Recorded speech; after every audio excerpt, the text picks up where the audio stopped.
Hey all, it's Jess from Sunflower Dairy. I am out in the greenhouse today. I'm getting stuff ready for the up and coming gardening season.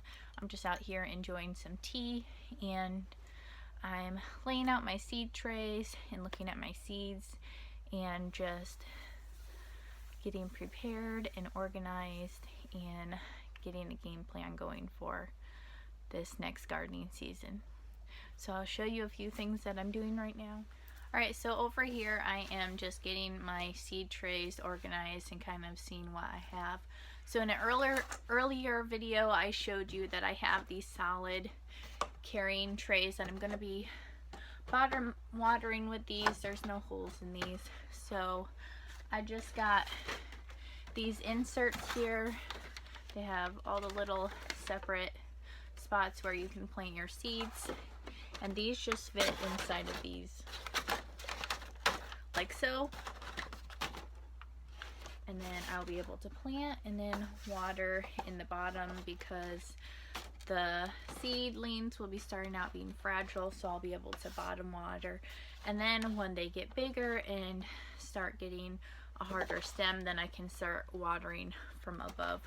So those are my seed trays. I'm going to go ahead and get all of these out and get them organized into my solid trays, so I'll take you along as I'm doing that.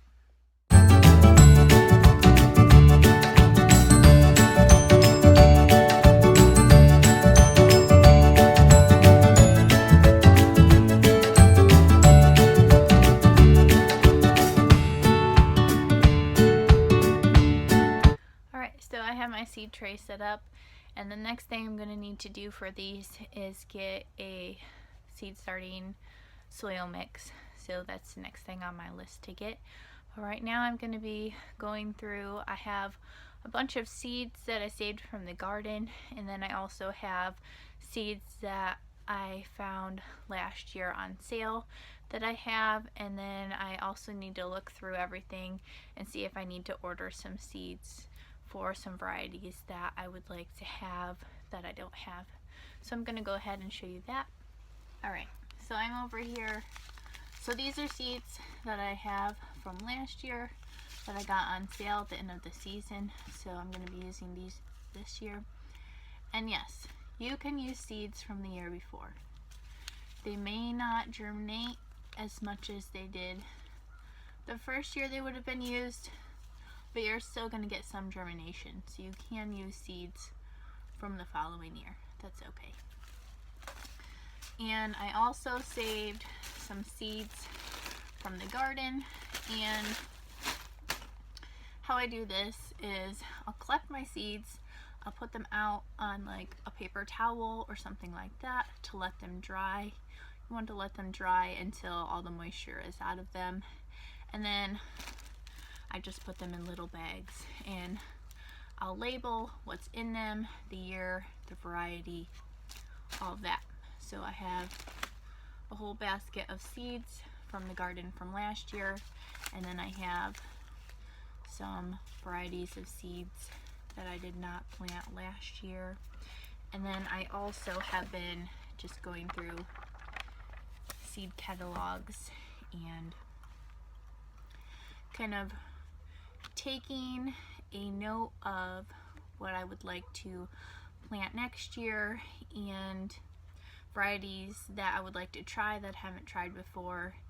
And right now I'm just writing down things. I'm kind of planning the garden and trying to get a game plan for where I want to plant things, how I want to plant things, what I would like to plant, and all of that.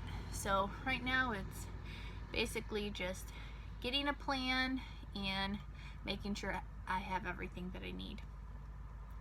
So like I said, I'm going to be needing some seed starting dirt for my trays, and then I am going to need to fill my big raised box right here with, I need some compost and vermiculite and peat moss in here, so I still need to get that.